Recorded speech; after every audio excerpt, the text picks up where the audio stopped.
Meeting of the Auburn Industrial Development Authority will come to order. Can we have a roll call, please? Yes. Mr. Dacey? Here.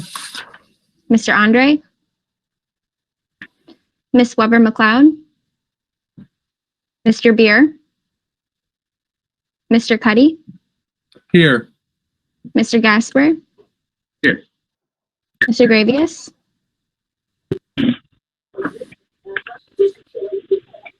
Mr. Lavanway? Here. Mr. Giantino? Here. And who just joined us by phone? Yeah, this is Bill. Andre, I'm in. Okay. Did you get that, Samantha?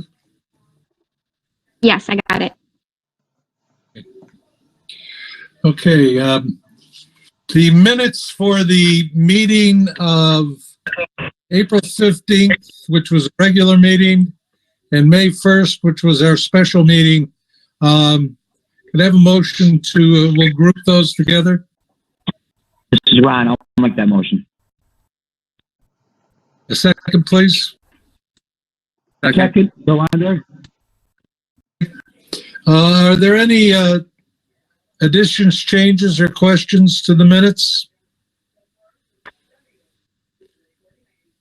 All those in favor? Aye. Aye. Aye. Opposed? Abstentions carried. Okay. Bills and communications. So there are two bills included in your meeting materials this month, and that is for the citizen for one of the public hearing notices, and that totals $44.28. And then the second invoice is for the CEDA Q1 administrative services invoice, and that is for $5,015.20. Okay, how do you want me to sign those? That's a good question. The claim forms I can mail to you to sign. The actual checks get signed by Bob Gauthier down at the City Hall. Yeah, okay.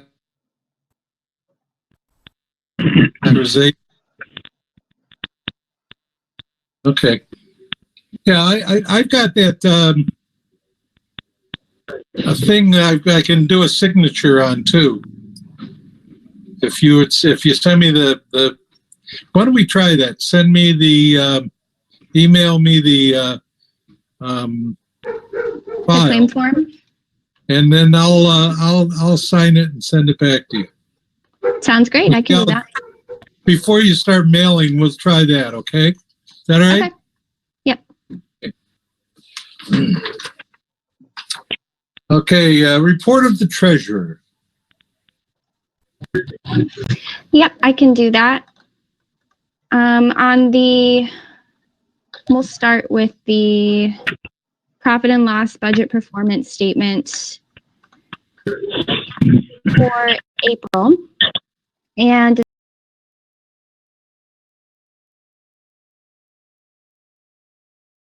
that's what it was going to be. And they adjusted, set up the building of that hotel based on that. And so we were forced into a pilot of a length of period of time that nobody really wanted. That's, it's a good example. And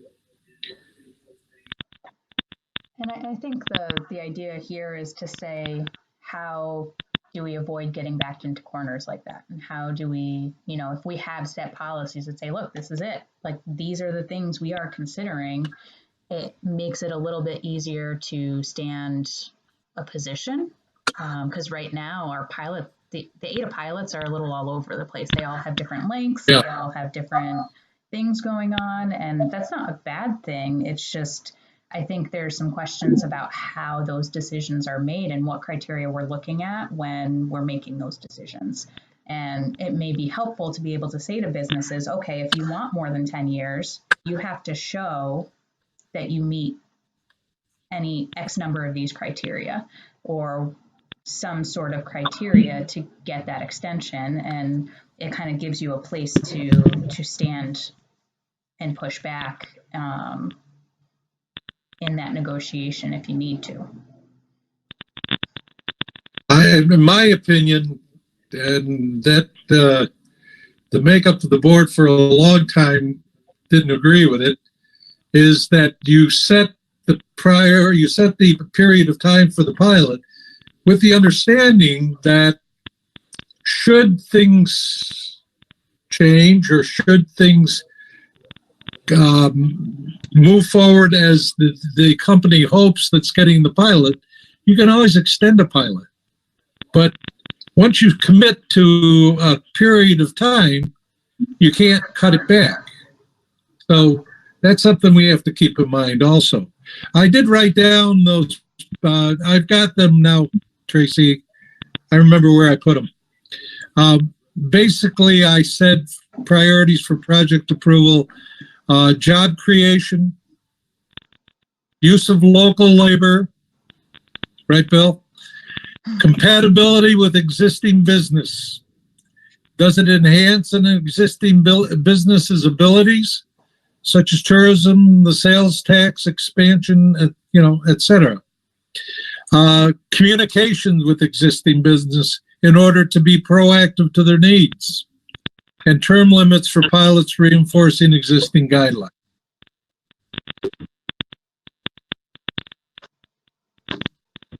Job creation, that was one of the major reasons why the authority was put in place in the first place, was because of job creation. And it was supposed to be tied into every pilot.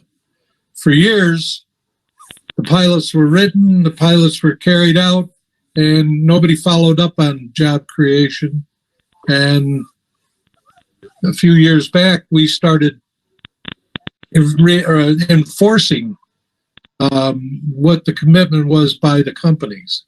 And so when we write a pilot, we have to be very careful and very explain very well to the person that's seeking the pilot, when they tell us what job creation is going to be, that they're very realistic in their numbers, because if they give us a number that's supposed to make us feel better and they can't live by it, they're going to lose the pilot. And before it was this excuse or that excuse. We've tightened that up for sure in the last few years. We've tightened up people paying the in lieu of tax money on a timely basis. It's been 100% for how many years now, Tracy? It's been several years that we get the 100%, because what we did was, nobody ever enforced it. Well, what we did was we said, okay, you don't pay it, you're going to be fined X amount, a certain percentage until you pay it. And we made believers out of a couple of people that just paid it whenever they felt like it, because there was no repercussions.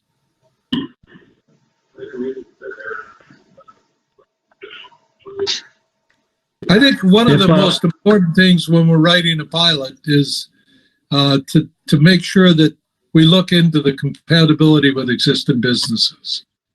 And is it going to increase those things? It could very well be tourism, but especially sales tax. Is current business going to be able to expand because this business came in? Are we going to increase the amount of jobs, not only with the pilot, but with other companies? All those things should be looked at. Yeah, Jim, if I could piggy off what you said. We have done a lot of projects. I've been on the AIDA board for a long time, in between my two different terms. And I've seen a lot of projects go through that were not job creation. And I've spoke my piece on them, so I won't go back into it. But the other thing is the local labor agreement has become a joke. And I am ashamed of myself that I've let it become a joke. We get bullied And, I know, like one of the projects that, downtown there, the old Auburn Floors building, they just made a mockery of it. And they outright didn't give a damn. And then we had the car wash out on Grand Ave that was the biggest mockery of them all. And then Tessie made a mockery of it. Now, Tessie was a much bigger project and much more beneficial to the community. But I always tell people there's no reason whatsoever to have policies if you're not going to have people, if everyone isn't going to live up to that policy. And that's why I feel the local labor, we have to do everything we can to tell we have to be firm with people. Well, if you want an AIDA pilot or whatever they're asking for, you have to do these things. And if you don't do these things, we can't help you. Rather than, I always feel like we're bullied, and it's embarrassing. So we need to do a better job with that part. One thing on the local labor policy, and just something to think about, is looking at that policy, because with both IDAs, we're finding that projects aren't meeting those goals or aren't able to meet those goals for whatever reason. And some of those projects have shown us their bid process and who they've reached out to for bid and how those have come back and the no bids they've gotten. And, it may be something that we want to look at the percentages we've set and whether or not those are reasonable percentages for the projects that we're doing. And maybe they are, but maybe it's something that if the policy isn't working for anybody, maybe it's a problem with the policy. But maybe it's not. I'm just throwing it out there that perhaps we need to look at those percentages.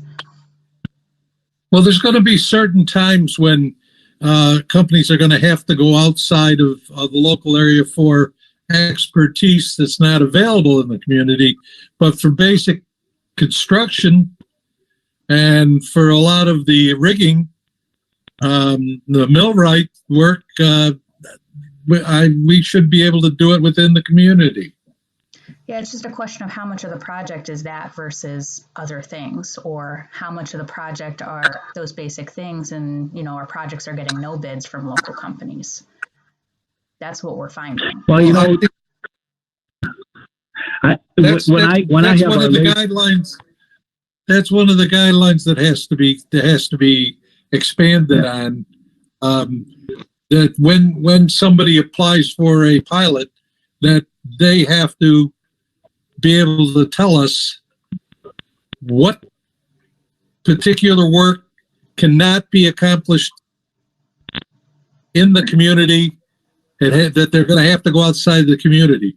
Putting down asphalt's not something that they had to go outside of the community for, and that's one of the things that happened with that car wash. Of course, the asphalt was down before we found out.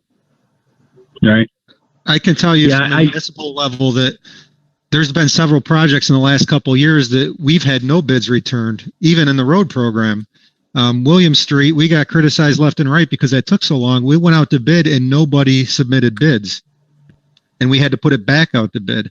So that's been a challenge for us. And oftentimes local companies won't submit a bid, and oftentimes they submit a bid and they're extremely high compared to other bids. Well, and those are the things that as we're looking at a pilot, and they come in and they're talking to us about getting a pilot, that's the kind of homework they should be doing and showing us that they can't get local labor because of this or that reason. Then sure. Bill Andre can look at it and say, what's going on? Maybe there's something happening local that we're not aware of.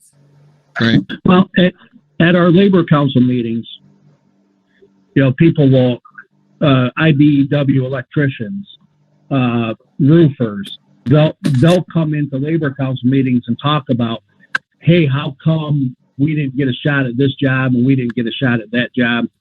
And a company here in Auburn that I deal with, one-on-one, not with that particular store. But yesterday, did we all notice that one block of Genesee Street blocked off because the Auburn rigging was there? So they had Auburn Rigging doing it, and the company that was doing the work was local. So Wegmans can reach out and find it. And our net is big. Our net includes not just Auburn and Keuka County. It includes surrounding counties, and Onondaga County is one of them. Correct, Tracy? Yes, I don't have but the policy only for in a front. percentage. So our policy says 65% Right. from Keuka County. Yeah, you may be right, Tracy. They might need to be adjusted. And, I don't mind the Onondaga County stuff because so many of our men and women from Auburn and Keuka County travel to Onondaga County and Syracuse for jobs, and that I consider local. I mean, it doesn't. Yeah, I think you're right, Tracy. That we do have to adjust that percentage. Well, there's two ways to look at that, Billy. We could adjust the percentage, or we can say to the person that's putting in for the pilot, show us why you can't get a certain percentage of local labor, and there's no problem going outside if you can't, but show us.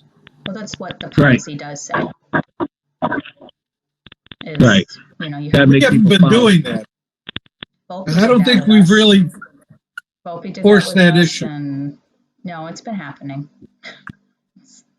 There's some that happen after, or there's some that, to Bill's point and your point, have gone through the project, and after the fact, we kind of realized that they didn't.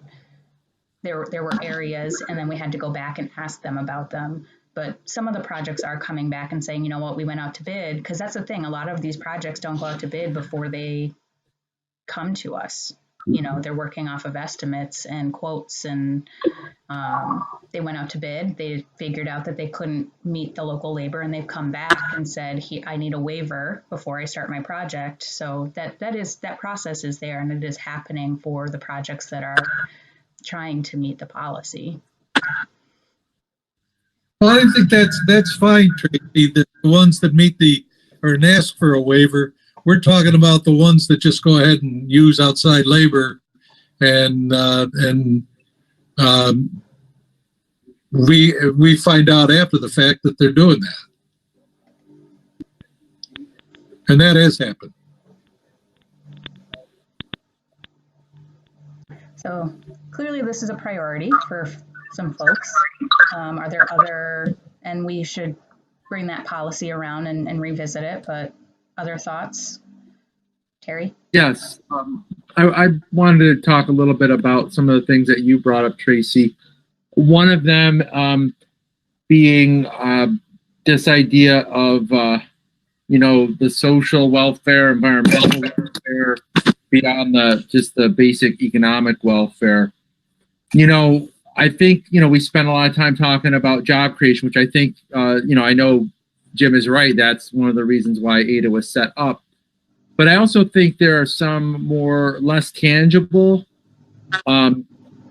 value to, or at least maybe have it so that like AIDA, if there were criteria, obviously job creation would be like up there as far as like, as far as points go. If we were to have some kind of criteria where there was like a point system.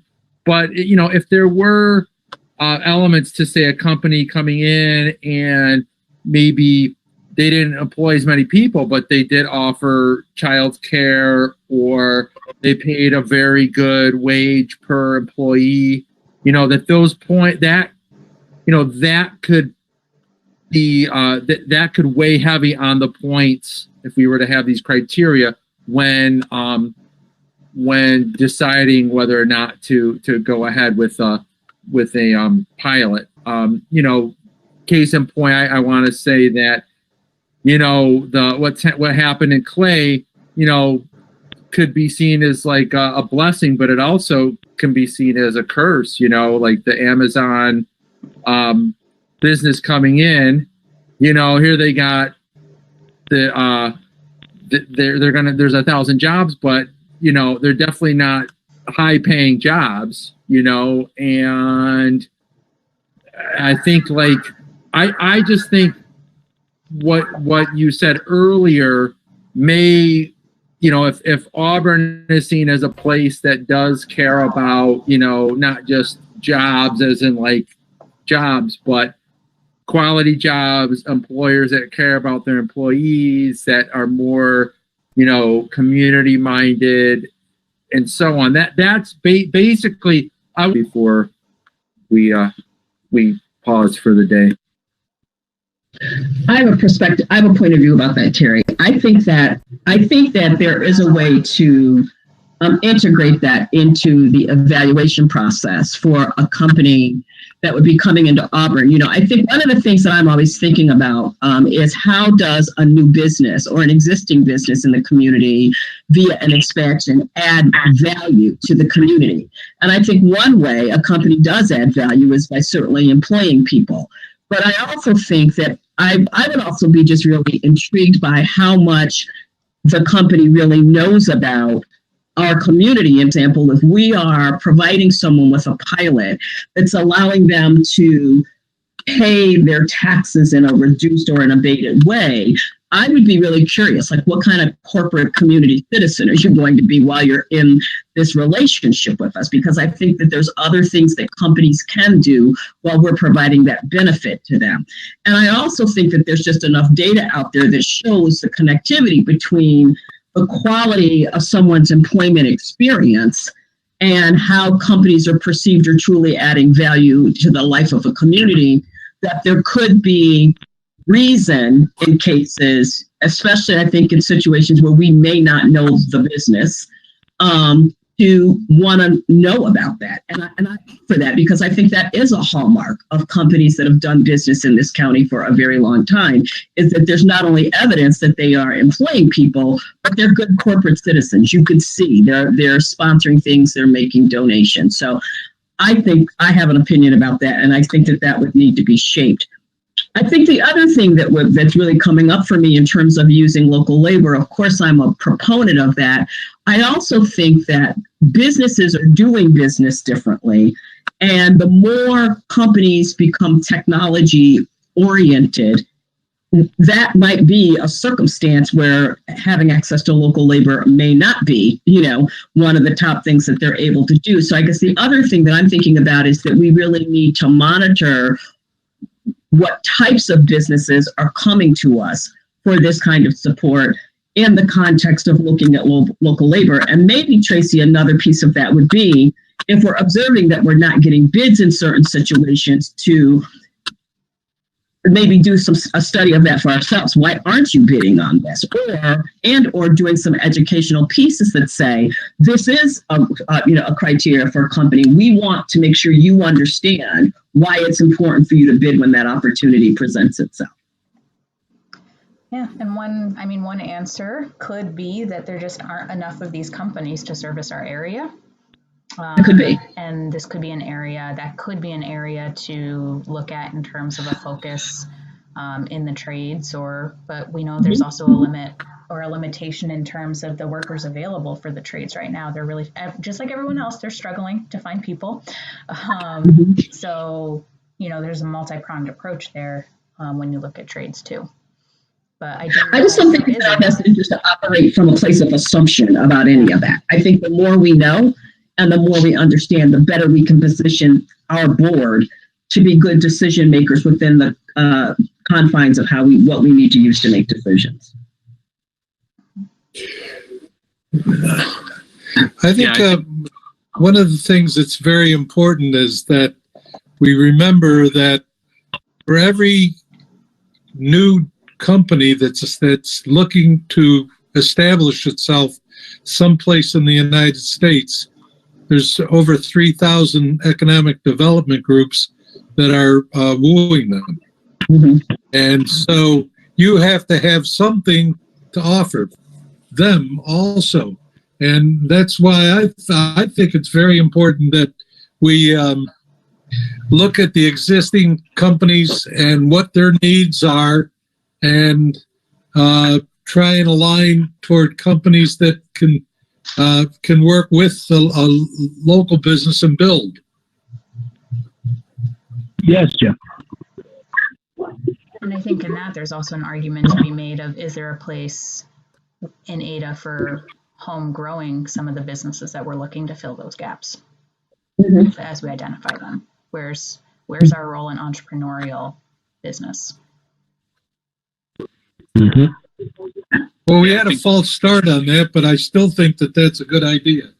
I think that's kind of where I was coming from with the interns and co-op kind of programs, letting individuals see, what it is like to work at existing companies within in town, and also so they can see what gaps are there. When they're out working, they can see, the younger generations can kind of see the gaps in something that could be filled. That's a need in town, and so that was one thing. And then to Terry's point, creating of a matrix or framework or a checklist of things that are important to us as an organization when we do speak about specifically around pilots, so that we're all kind of on the same tracks.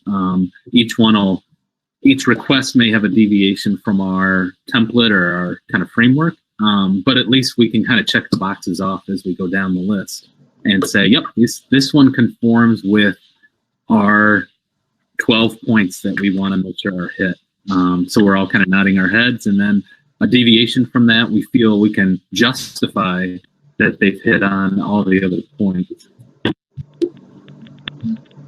Can I ask who that was just speaking? Who was that last speaker? Jeff Gasper. Oh, that's Jeff. Oh, okay. Hey, you would think I would know Jeff's voice. Tracy, because I think what that does is it allows us to think strategically about under what circumstances would we deviate from our criteria, right? And that we can be agile about that, I think. But I think to me, the fundamental question would be, if we have a framework through which we're making decisions, I think being able to have some conversation about under what circumstances would we consider deviating is beneficial to all of us, and also to how we have to communicate externally about why we would do something that is not what we typically would do. I just don't think we should be jammed up out there without being clear about out there. I mean, like when Jeremy Boyer calls, with regard to any of this. The clearer we are, then the clearer we can be in our communications about what we're doing.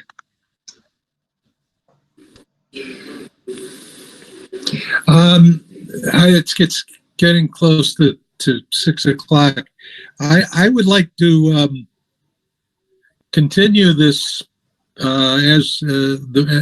during the meetings as we move on, and I would recommend, if there's an agreement, that the next meeting that we hone in on guidelines and start working on some of the areas that we think should be guidelines and what we have for guidelines. I think everybody should have a copy of the authority booklet, and it outlines the guidelines in there.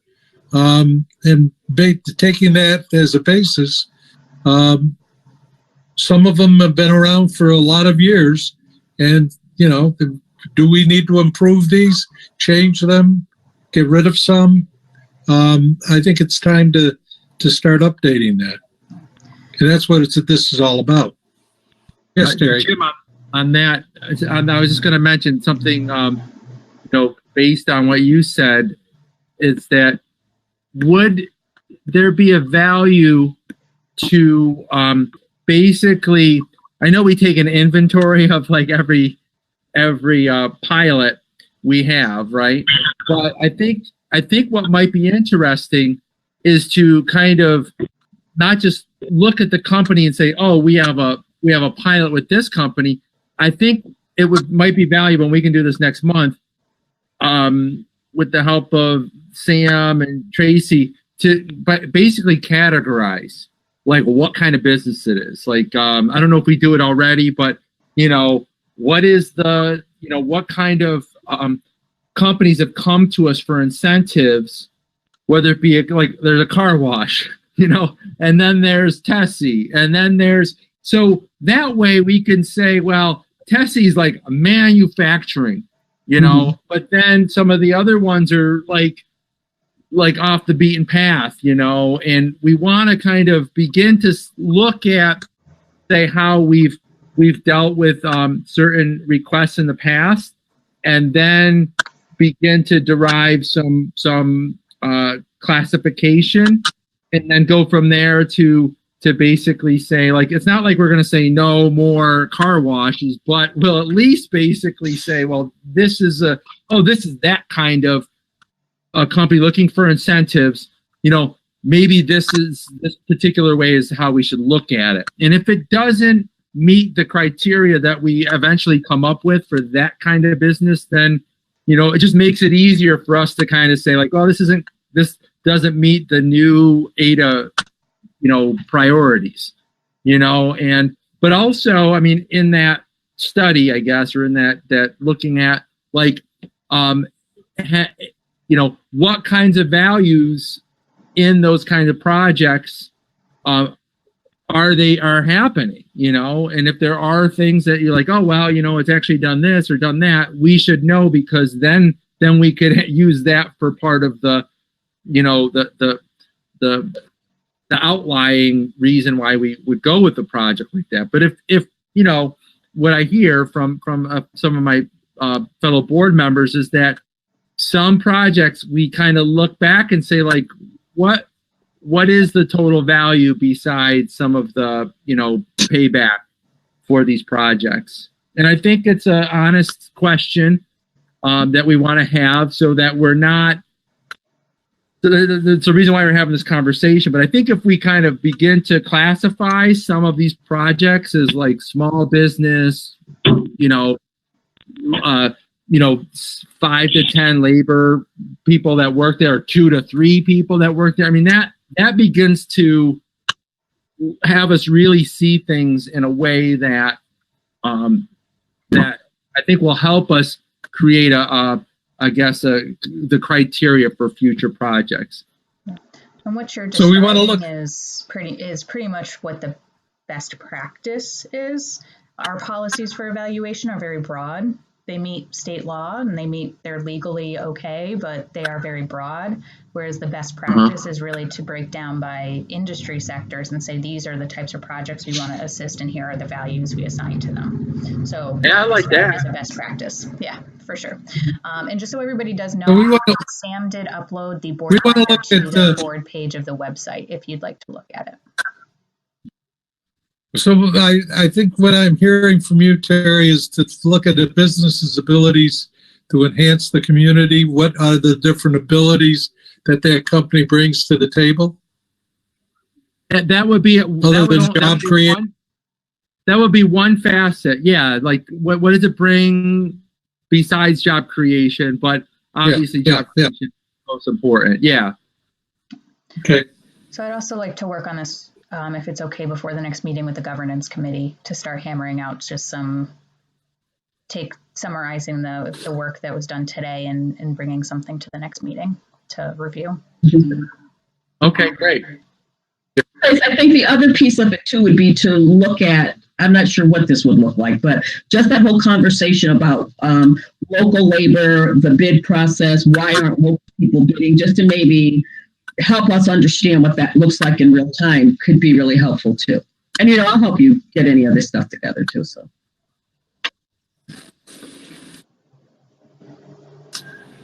Okay.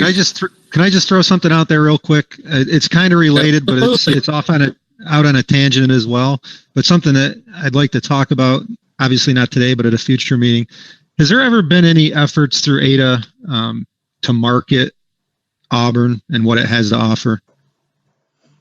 Maybe highlight some of the successful projects of AIDA. I mean, I'm looking at the AIDA website, and Jim mentioned in some of his statements that we have something to offer, right? And there's actually a paragraph here on the AIDA website, what sets us apart from the rest of the pack, and it talks about our track record, our location in the heart of the Finger Lakes, 60 miles from approximately 50 universities, small city with a ready workforce, safe neighborhoods, convenient shopping. Is that something that we could use AIDA funds for to do a marketing campaign? Well, to go back a little, I would agree that we should take some funds, but that should be CEDA, because we all come under, the one, we don't want to go off on a tangent ourselves. Do we want to stay with CEDA, and so that everything that's coming out is coming from the one place? So CEDA's done some work before. Maybe that's something we should talk about at the CEDA meeting.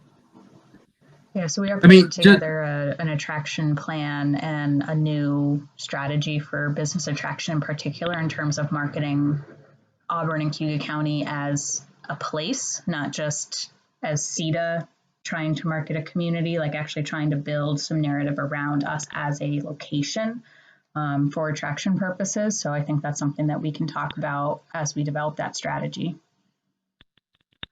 But we have, as a board, Would you agree, Jimmy? Would you agree that that's? I like what your idea idea, but the way to put it forth so that we're all still working together. I'm absolutely in the heart of cooperation, but I also, we are the Auburn Industrial Development Authority, and we have a budget, and I would like to market the city of Auburn. In the old days, people used to get on planes and fly to Japan. Obviously, we don't need to do that anymore, right? But I think we could do a more concerted effort of marketing Auburn, and I think that, and not to take advantage of the current health crisis, I think it's a unique opportunity for us, because life is going to change as we know it going forward. I mean, we're going to get back to a normal, but it's going to be a new normal. And I can tell you, I know people who live in New York, and I know people who live in Philadelphia, and they're itching to get out of there and to come back home. And if we can market Tessie right now, the success of Tessie and them investing in Auburn, we have the funds to do it. I think we should do it. So these are exactly the conversations we're having with the CEDA marketing about doing that type of attraction for these reasons exactly. I think that gets to Jim's point of trying to make sure that we're doing a coordinated approach, because otherwise CEDA staff are doing this AIDA approach, they're doing this other approach, and it starts to compete with each other, and it's the same people competing with the same message. Because what you just described is exactly the strategy we're talking about right now, and the strategy that we're developing right now. So I think that there's just this kind of, it's not a conflict, but it's, it's a question of where does that effort belong and what role does each partner play in that? Because I think you're right, AIDA probably could play a role in that. It's just a question of how do we not compete with ourselves? Well, I think one of the things that we need to look at is the fact that AIDA, and I agree with you, Jimmy, that we should be selling AIDA because we're on the AIDA board. But we made an agreement quite a while ago to group everybody together. That doesn't mean that we're still not a separate entity, and when the campaign is done, that we should be a very important part of that. Okay. That's something we can discuss further. Yeah, I think it's, maybe this board wants to, as a whole, go that route. I think we should talk it out. Yeah, I mean, we obviously can't tonight, but I do remember like Monica and Trisha and some of, we did marketing not that long ago for just us. So I just want to put that out there, Jimmy, that that's but that was before we became an integral part of CEDA too. It was after, but I mean, I think I don't think they're necessarily, we'll just talk about it later, but I do think, we'll see what the board wants to do. but obviously, you know, we're always going to work in concert with CEDA. I mean, this is no, absolutely. Give it some thought, and that's one of the things that we'll discuss. Okay. Okay. The upcoming events. We've already missed one. Yeah, one was today. There's small business. Yeah, no, there's things coming up, but if you keep an eye on the chamber website, we have new webinars starting all the time. Like, we're creating new webinars and informational content all the time. So if you just keep an eye on that page, you'll be able to see what's coming up and what information we're sharing. I think what's the next one? I don't even remember. Is everybody on the chamber website? I mean, email? Samantha? We're doing some good emails. If you're not on there, you should sign up. Some good stuff. All of the upcoming events are always listed there, so. Our next educational, we just added this one. It's a HR related one about considerations before reopening and what you need to do from an HR perspective as you get back to hiring people and bringing people back into the office. That is on May 28th from 10 to 11:30. Okay, go. Anybody have anything else? No. Please give it some serious thought about when we have a discussion next time. We're going to talk about existing businesses and the abilities of businesses, and we're also going to talk about a little marketing. Okay, so those are the two things we'll talk about next time on that. All right. Sounds good. Thank you. Sounds good. Thank you, everyone. Have a good one. Thanks, everybody. We have a motion, please. Yeah. Thank you. I motion. All those in favor? Aye. Have a good evening. You too. Just leave.